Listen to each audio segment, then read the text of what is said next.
नमस्कार दर्शक मित्रों, मैं हूं दिया खटवानी और स्वागत है आपका के न्यूज में। चलिए गौर करते हैं आज के मुख्य समाचारों से पहले कुछ हेडलाइंस पर। कृषि कानूनों पर जारी विरोध के बीच प्रधानमंत्री मोदी ने विपक्ष पर तीखा हमला किया है। उन्होंने इसे विपक्ष की बौद्धिक बेईमानी और राजनीतिक छल करार दिया है।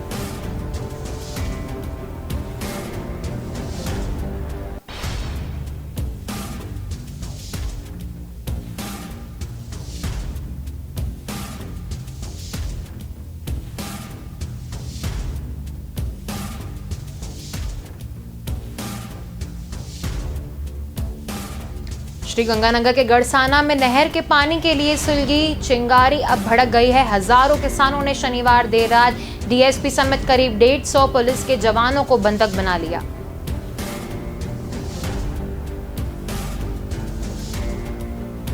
पाकिस्तान में रविवार को आयोजित हो रहे शंघाई कॉरपोरेशन ऑर्गेनाइजेशन की आतंक विरोधी एक्सरसाइज में भारत की तरफ से 3 सदस्यीय दल हिस्सा लेगा।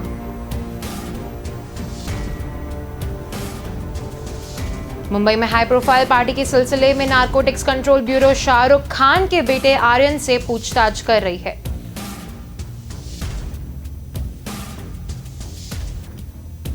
पश्चिम बंगाल विधानसभा उपचुनाव के नतीजे आना शुरू हो गए हैं। चुनाव आयोग के आंकड़ों के मुताबिक भवानीपुर सीट पर 3 राउंड की काउंटिंग पूरी हो चुकी है।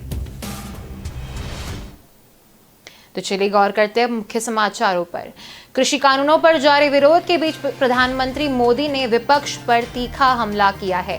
उन्होंने इसे विपक्ष की बौद्धिक बेईमानी और राजनीतिक छल करार दिया है। उन्होंने कहा कि जनता की भलाई के लिए कई बार कड़े फैसले लेने पड़ते हैं ताकि उन्हें वह लाभ मिल सकें जो दशकों पहले मिल जाने चाहिए थे।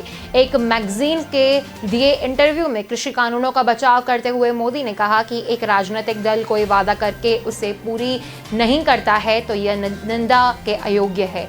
मोदी ने कहा कि हमारी सरकार जो कृषि कानून को लेकर आई है उसका वादा दूसरी पार्टियों ने किया था। अब वही दल इसका विरोध कर रहे हैं और दुर्भावना के चलते गलत जानकारी फैला रहे हैं। यह बहुत बड़ा यू टर्न है। प्रधानमंत्री ने कहा कि पिछले कई दिनों से वैक्सीनेशन में लगातार भारत नए रिकॉर्ड बना रहा है।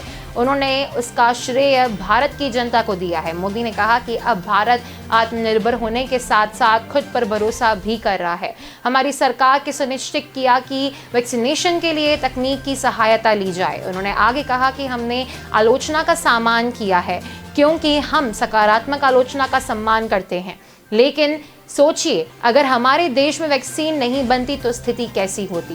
दुनिया की एक बहुत बड़ी आबादी तक अब भी वैक्सीनेशन नहीं पहुंच पाई है।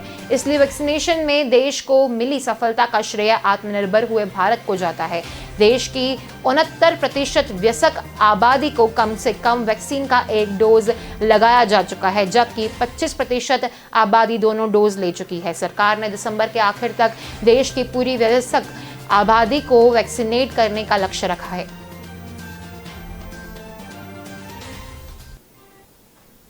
श्रीगंगानगर के गड़साना में नहर के पानी के लिए सुलगी चिंगारी अब भड़क गई है। हजारों किसानों ने शनिवार देर रात डीएसपी समेत करीब 150 पुलिस के जवानों को बंधक बना लिया है। उन्हें सुबह भी बाहर नहीं आने दिया गया। तनाव के बीच भारी पुलिस फोर्स गड़साना में तैनात की गई है। दिल्ली हरियाणा बॉर्डर पर चल रहे किसानों के आंदोलन के विपरीत इस आंदोलन में किसान के निशाने पर राजस्थान की गहलोत सरकार है। ये वे किसान हैं जो खेत छोड़कर सिंचाई के लिए पानी की डिमांड कर रहे हैं। किसानों को डर है कि कुछ दिन में उन्हें पानी नहीं दिया गया तो उनकी हजारों एकड़ फसल बर्बाद हो जाएगी। लंबे समय से चल रहे किसान आंदोलन के भड़कने की नौबत इसलिए आई क्योंकि राज्य सरकार का कोई प्रतिनिधि बातचीत के लिए नहीं पहुंचा। अब यहाँ 10,000 से ज्यादा की तादाद में किसान जमा हो चुके हैं और यह संख्या लगातार बढ़ रही है। किसानों ने लंबे आंदोलन की रणनीति के तहत लंगर की व्यवस्था भी कर ली है। किसानों ने कई दिन पहले चेतावनी दी है कि खेत बर्बाद होने की कगार पर आए तो वह एक उग्र आंदोलन करेंगे। किसानों का कहना था कि उनकी घोषणा पानी के लिए संघर्ष ही है। पानी मिलने तक एसडीएम ऑफिस में कोई अंदर या बाहर आ जा नहीं सकेगा। बंधक बनाए गए लोगों में डीएसपी जयदेव सिहाग और पुलिस का एक अन्य उच्च अधिकारी शामिल है। किसानों ने रविवार को संघर्ष और तेज करने की चेतावनी दी है।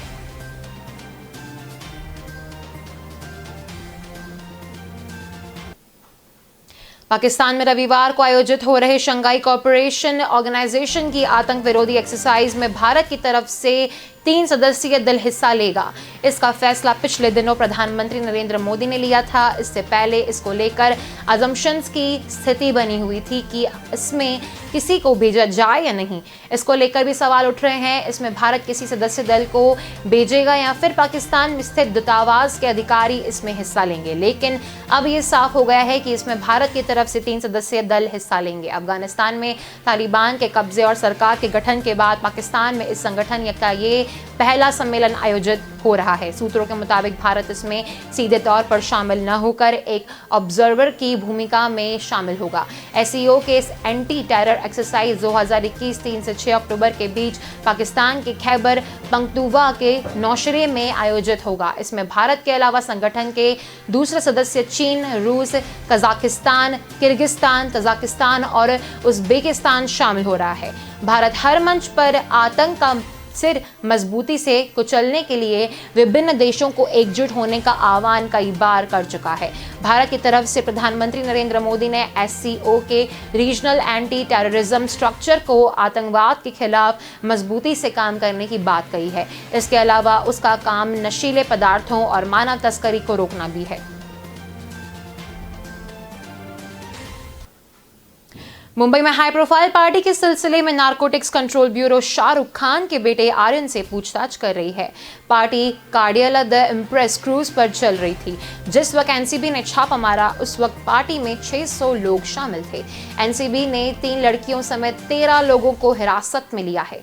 एनसीबी सूत्रों के मुताबिक आर्यन भी उस क्रूज में मौजूद थे जहां ये रेव पार्टी चल रही थी। हालांकि यह स्पष्ट नहीं है कि उन्होंने ड्रग्स ली थी या नहीं। हिरासत में लिए गए 13 लोगों में से 8 लोग को गिरफ्तार कर लिया गया है। एनसीबी ने रेव पार्टी के ऑर्गेनाइजेशन को पूछताछ के लिए बुलाया है। उन्हें आज रात 11 बजे तक एनसीबी के सामने पेश होना होगा। एनसीबी को सूचना मिली थी कि पार्टी में ड्रग्स सर्व की जा रही थी। एनसीबी के अफसर पैसेंजर बनकर क्रूज पर सवार हो गए। शनिवार को रेव पार्टी चलते वक्त ही उन्होंने रेड मारी। अब तक की जानकारी के मुताबिक शिप से भरी या मात्रा में ड्रग्स जब्त हुई है। इसकी कीमत करोड़ों में बताई जा रही है। सूत्रों के मुताबिक बरामद ड्रग्स एमडी कोक और हशीशा है। जानकारी के मुताबिक जोनल डायरेक्टर समीर वानखेड़े के उस ऑपरेशन को लीड किया। वे अपनी टीम के साथ मुंबई में उस शिप पर सवार हो गए थे।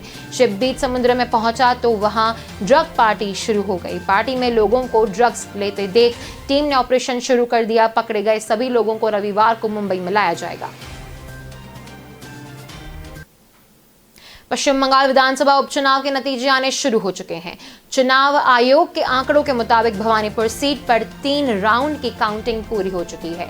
पश्चिम बंगाल की मुख्यमंत्री और टीएमसी प्रमुख ममता बनर्जी बीजेपी उम्मीदवार प्रियंका टिब्रेवाल से 28,000 वोटों से आगे चल रही हैं। टीएमसी से जंगीपुर, समसरोज और भवानीपुर तीनों ही सीटों पर लीड बना रखी है। उपचुनाव के अंतिम नतीजे आने में अभी थोड़ा समय लगेगा, लेकिन टीएमसी कार्यकर्ताओं ने अभी से जश्न मनाना शुरू कर दिया है। बंगाल की हाई प्रोफाइल सीट भवानीपुर समेत 3 विधानसभाओं में टीएमसी और बीजेपी के नीचे सीधी टक्कर है। टीएमसी चीफ ममता बनर्जी खुद भवानीपुर से मैदान में है। ममता अगर चुनाव जीत जाती हैं तो वे मुख्यमंत्री पद पर बनी रहेंगी। अगर यहाँ कोई बड़ा उलटफेर होता है तो ममता का सीएम की कुर्सी छोड़नी पड़ेगी। ममता के खिलाफ बीजेपी ने प्रियंका टिब्रेवाल को चुनावी मैदान में उतारा है। टीएमसी और बीजेपी दोनों ही पार्टियां यहां से अपनी अपनी जीत के दावे कर रही हैं। तृणमूल कांग्रेस का दावा है कि ममता को 50,000 वोटों से जीत मिलेगी।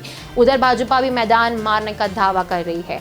बंगाल की 3 सीटों भवानीपुर, जंगीपुर और शमसेरगंज पर उपचुनाव के नतीजे आने हैं। भवानीपुर में 21, जंगीपुर में 24 और शमसेरगंज में 26 मतगणना होनी है। मतगणना के दौरान अधिकारियों को सिर्फ पेन और पेपर के इस्तेमाल की इजाजत होगी। हालांकि रिटर्निंग अफसर और ऑब्जर्वर फोन का इस्तेमाल कर सकते हैं।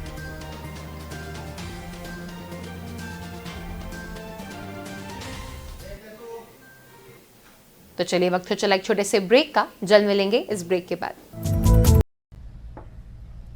माँ, आज कुछ स्पेशल है क्या? ये तेरी ट्रॉफी है। ट्रॉफी? किस लिए?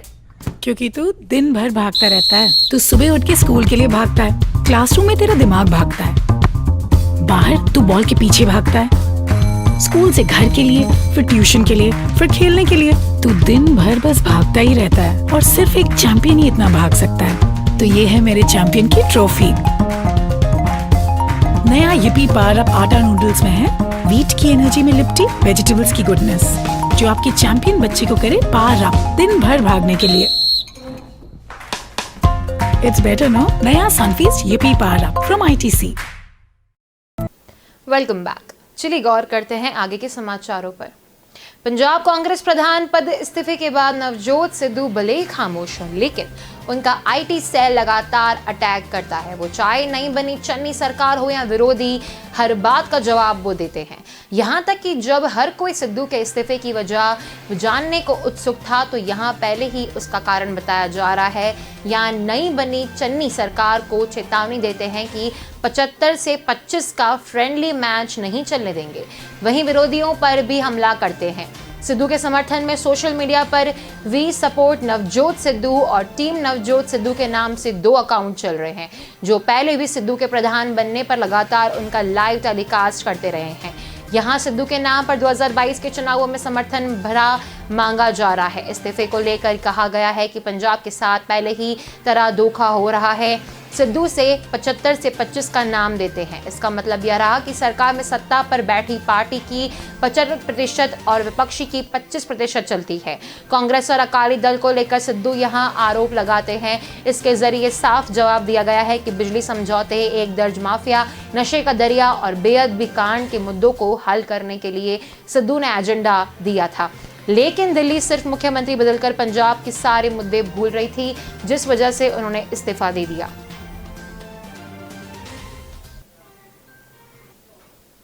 विस्तारवादी चीन को करारा जवाब देने के लिए भारत ने भी कमर कस ली है। पहली बार लद्दाख से सटी सीमा पर शनिवार को भारत के K9 वज्र तोपें तैनात की गई है। यह self propelled howitzer top 50 kilometre दूर तक लक्ष्य पर निशाना साधने में सक्षम है। चीन के साथ 1 साल से ज्यादा समय से बने गतिरोध के चलते इसे सीमा पर तैनात किया गया है। बॉर्डर पर K9 वज्र को ऊंचाई वाले इलाकों में भी इस्तेमाल किया जा सकता है। इसका सफल परीक्षण भी हो चुका है।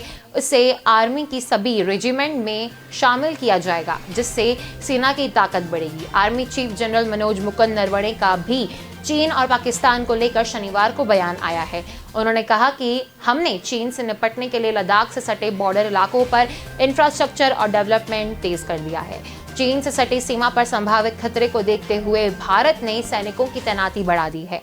पाकिस्तान पर आर्मी चीफ ने कहा कि उनकी आर्मी के साथ हमारी हर सप्ताह director general of military operation level की बैठक होती है। इसमें हम स्पष्ट तौर पर कह चुके हैं कि पाकिस्तान को किसी तरह की आतंकी गतिविधि को सपोर्ट नहीं करना चाहिए। फरवरी से जून 2021 के अंत तक पाकिस्तान की सेना ने एक बार फिर संघर्ष विराम का उल्लंघन नहीं किया। पिछले कुछ समय से घुसपैठ की कोशिशें बढ़ी हैं, लेकिन इस सीजफायर पर सपोर्ट नहीं किया गया। पिछले 10 दिनों में सीजफायर उल्लंघन के 2 मामले सामने आए। चीन और पाकिस्तान मिलकर भारत के खिलाफ साजिश रच रहे हैं। सूत्रों के मुताबिक चीन की सेना के वेस्टर्न और सदर्न कमांड में पाकिस्तान के फौजी असफारन तैनात किए गए हैं। वेस्टर्न कमांड लद्दाख, जबकि सदर्न कमांड तिब्बत के इलाकों में तैनात है। भारत के रक्षा मंत्रालय और सेना की इन मामलों पर पैनी नजर है। सूत्रों के हवाले से चीन और पाकिस्तान की इन हरकतों के बारे में जानकारी दी गई है। रिपोर्ट्स के मुताबिक पाकिस्तान के फौजी अफसरों को इन दोनों कमांड्स के हेडक्वार्टर्स में पोस्टिंग दी गई है। चीन ने पिछले महीने जनरल फोंग हेजियांग को वेस्टर्न थिएटर कमांड की जिम्मेदारी सौंपी। खास बात यह रही कि एक तरफ तो चीन इस इलाके में सैनिकों को हटाने की बात कर रहा है, दूसरी तरफ लद्दाख में दूसरे रास्ते से फौज और हथियारों की तैनाती बढ़ा रहा है। गुरुवार के विदेश मंत्रालय के प्रवक्ता अरिंदम बागची ने भी इसकी पुष्टि की थी। सदर्न थिएटर कमांड के पास तिब्बत के अलावा चीन के स्पेशल एडमिनिस्ट्रेटिव रीजन्स जैसे हांगकांग और मकाओ की भी जिम्मेदारी है। रिपोर्ट्स के मुताबिक PLA की वेस्टर्न और सदर्न कमांड में पाकिस्तान के कुछ कर्नल रैंक के अफसरों को भेजा गया था। इनको कॉम्बैट प्लानिंग, ट्रेनिंग और रजिस्ट्रेटी का जिम्मा सौंपा था। जानकारी के मुताबिक करीब 10 पाकिस्तानी फौजी अफसर बीजिंग स्थित चीन एम्बेसी में भी तैनात हैं। इनको अलग काम सौंपा गया है। हालांकि यह साफ नहीं है कि कुल मिलाकर कितने पाक आर्मी अफसर इस वक्त चीन में मौजूद हैं।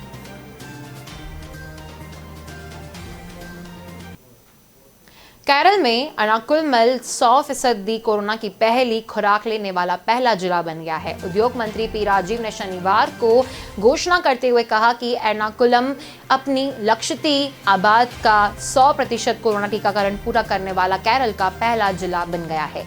राजीव ने जिले में अस्पताल अधिकारियों को स्वास्थ्य कर्मियों के सम्मान कार्यक्रम में श्रोताओं को संबोधित करते हुए कहा, आज का दिन बहुत ही गर्व का अवसर है। एर्नाकुलम जैसे विशाल जिले ने केरल में 100% कोरोना की पहली खुराक पूरी कर ली है। मैं अब इसकी औपचारिक घोषणा कर रहा हूं। राज्य सरकार के टीके की दूसरी खुराक का 100% प्रशासन अगले 3 महीने के भीतर पूरा करने के लक्ष्य को साझा करते हुए मंत्री ने कहा, कोरोना की दूसरी खुराक 3 महीने के भीतर पूरी हो जाएगी। अब तक कोरोना का दूसरा डोज लगभग 50% पूरा हो चुका है। इसका साथ ही उन्होंने इसके लिए जिला प्रशासन और स्वास्थ्य प्रणाली की प्रशंसा की। उन्होंने कहा कि राज्य में स्वास्थ्य व्यवस्था बहुत जल्द कोरोना से निपटने के लिए तैयार हो गई। जिले ने भारत के लिए एक मिसाल कायम की। हमने अच्छा प्रदर्शन करने के लिए एक तकनीकी प्रणाली का इस्तेमाल किया है। सरकारी और निजी एजेंसियों के बीच समन्वय अच्छी तरह से स्थापित था। पंजाब की नई सरकार बनने के 13 दिन के भीतर रविवार को कैबिनेट की 5वीं मीटिंग होने जा रही है। बैठक में सरकारी द्वारा रेत खनन ट्रांसपोर्ट विभाग के अलावा कई अहम फैसले लिए जा सकते हैं। चरणजीत चन्नी के मुख्यमंत्री बनने के बाद इस सरकार के पास काम करने के लिए 3 ही महीने बचे हैं और इसमें से आधा महीना समाप्त हो चुका है, मगर सरकार कोई भी बड़ा फैसला जिस पर कैप्टन अमरिंदर सिंह को घेरा जाता रहा वह नहीं ले सकती है। इसलिए रविवार को बैठक काफी अहम रहने वाली है। सरकार के इस बैठक के फैसलों पर सबकी नजर रहने वाली है। पंजाब सरकार की इस कैबिनेट बैठक में रजिया सुल्ताना की हाजिरी काफी अहम रहने वाली है, क्योंकि नवजोत सिंह सिद्धू द्वारा पंजाब कांग्रेस अध्यक्ष पद से इस्तीफे दे देने के बाद उनकी ओर से भी कैबिनेट मंत्री के पद से इस्तीफा दे दिया गया था। सुल्ताना 2 दिन पहले हुई कैबिनेट की बैठक में शामिल नहीं हुई थी और आज दोबारा मीटिंग होने जा रही है और देखने वाली बात यह रहेगी कि वह मीटिंग में शामिल होती हैं या नहीं, जबकि उनका इस्तीफा अभी नहीं लिया गया है।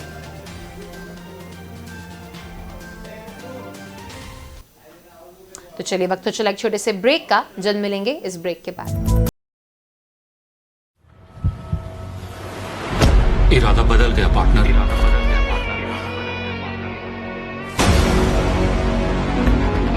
अब ये मेरा।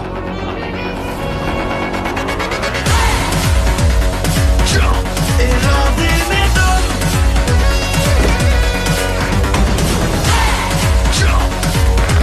इरादे में दम,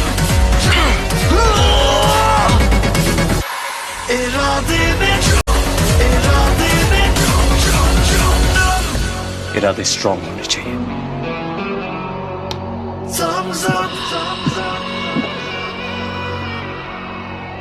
तू नहीं समझेगा। Welcome back. चलिए गौर करते हैं आगे के समाचारों पर। जम्मू कश्मीर में अंतर्राष्ट्रीय सीमा के पास सुरक्षा बलों को बड़ी कामयाबी मिली है। सुरक्षा बलों ने पाकिस्तान से एक ड्रोन द्वारा गिराए गए हथियारों की खेप बरामद की। गिराए गए पैकेट से एक राइफल, 3 मैगजीन, 30 गोलियां और एक दूरबीन बरामद हुई। अधिकारियों के अनुसार यह बरामदगी अंतर्राष्ट्रीय सीमा से करीब 6 किलोमीटर दूर फलेन मंडल के संजोग गांव से की गई है। अधिकारियों ने कहा कि सूचना मिलते ही पुलिस ने तुरंत गांव की घेराबंदी कर तलाश अभियान शुरू किया। इस दौरान तार से बंधा एक पीला पैकेट और पेलोड ले जाने के लिए एक लकड़ी का आधार मिला, जिससे हथियार और गोला बारूद बरामद हुए। जानकारी के अनुसार पुलिस ने इलाके की घेराबंदी कर तलाश अभियान चलाया, जिसमें उन्हें तार से बंधा एक पीला पैकेट मिला, जिससे हथियार और गोला बारूद बरामद हुआ। पुलिस द्वारा मामला दर्ज किया गया और जिन्होंने इस खेप को लेना था उनकी तलाश की जा रही है।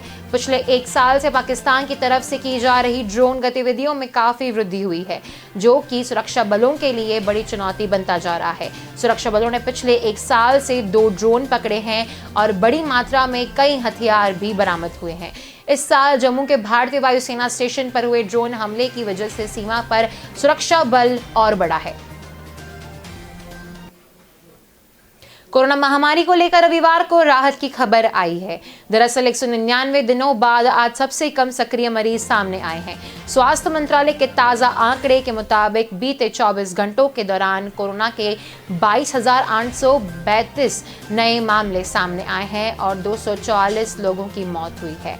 हालांकि इस दौरान 25,930 लोग स्वस्थ हो गए हैं। वहीं सबसे बड़ी राहत की बात यह रही कि भारत में अब कोरोना के 2,70,557 सक्रिय मरीज बचे हैं और 199 दिनों में सबसे कम है। केरल में पिछले 24 घंटे में 13,217 नए मामले दर्ज किए गए, जबकि इस खतरनाक बीमारी से 121 लोगों की जान गई। बता दें कि कोरोना संक्रमण के मामले में केरल सबसे अधिक प्रभावित राज्यों में से एक रहा है। देश भर से दर्ज हो चुके कुल मामले का लगभग 60% हिस्सा केरल से सामने आया है।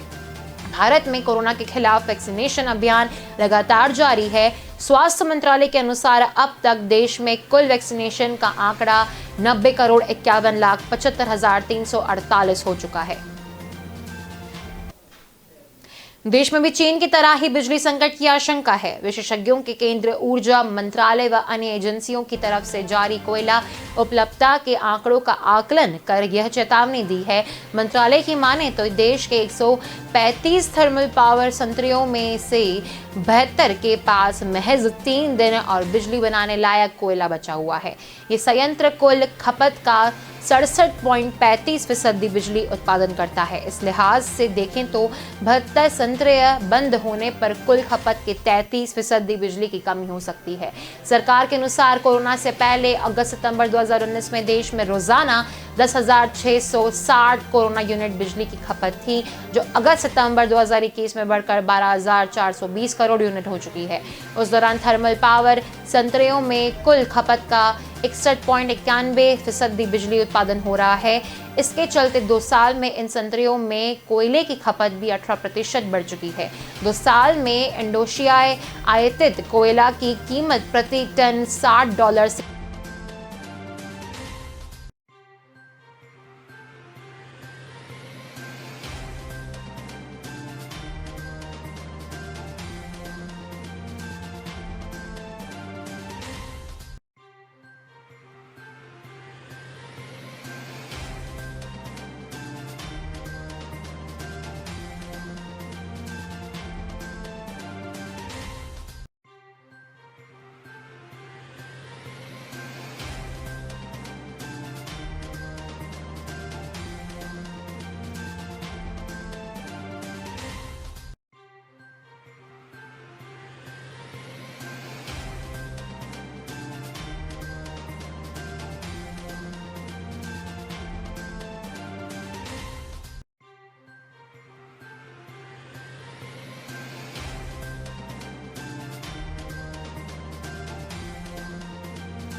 स्थित एक रियल एस्टेट डेवलपर और उससे जुड़े ब्रोकरों के 22 ठिकानों पर छापा मारकर 500 करोड़ रुपए के बेहिसाब लेन देन का पता लगाया।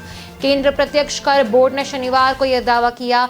सब्सिडी ने एक बयान में कहा कि दस्तावेज से रियल एस्टेट समूह की 200 करोड़ रुपए की घोषित आय की पता चला है। वहीं ब्रोकरों के पास से मिले दस्तावेज से 200 करोड़ रुपए की और अघोषित आय के संबंधित पक्षों के पास होने का खुलासा हुआ है। कुछ मिलाकर छापे और तलाशी की कार्रवाई में 500 करोड़ रुपए से अधिक के बेहिसाब लेन देन का पता चला है। आयकर विभाग ने समूह और ब्रोकरों से जुड़े 22 ठिकानों पर 28 सितंबर को छापे की कार्रवाई की थी और यह अभी भी जारी है। सीबीडीटी ने कहा कि छापे के दौरान 1 करोड़ रुपए की नकदी और 98 लाख रुपए के जेवर जब्त किए हैं। अब तक 24 लॉकरों पर रोक लगाई गई है। रियल एस्टेट डेवलपर के परिसरों पर छापे में कुछ ऐसे दस्तावेज, डिजिटल सबूत भी मिले हैं जिनसे पता चलता है कि पिछले कुछ सालों के दौरान बेनामी लोगों के नाम पर संपत्तियों की खरीद कर दी गई है। अब तक 200 करोड़ रुपए से अधिक की भूमि में बेहिसाब निवेश दिखाने वाले दस्तावेज और 100 करोड़ रुपए से अधिक की भूमि पर बिक्री से बेहिसाब नकद संसीधे जब्त किए गए हैं।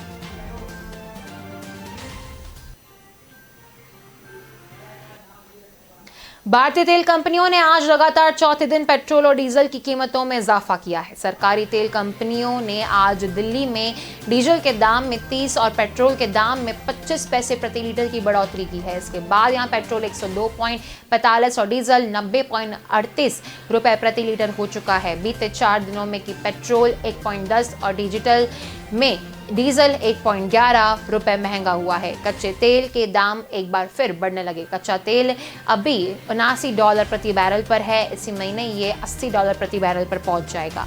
इससे पहले सितंबर 2018 में ये $80 पर पहुंचा था। IIFL सिक्योरिटीज के वाइस प्रेसिडेंट अनुज गुप्ता कहते हैं कि कच्चे तेल की मांग बढ़ने के कारण आने वाले दिनों में ये $80 तक जा सकता है। इससे पेट्रोल डीजल की कीमत में 2 से 3 रुपए तक का बढ़ोतरी हो सकती है। इस साल 1 जनवरी को पेट्रोल 83.97 और डीजल 74.12 रुपए प्रति बैरल था। अब ये 102.45 और 90.83 रुपए प्रति लीटर हो चुका है। यानी 9 महीने से भी कम में पेट्रोल 18.38 और डीजल 17.71 बढ़ गया है।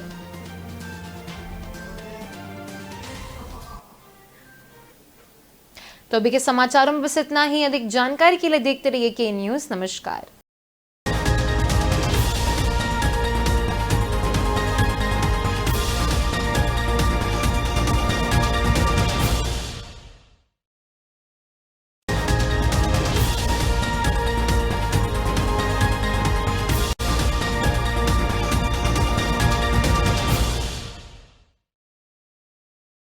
न ऐश का न द्वेष का, यह दंगल है देश का। सुलगती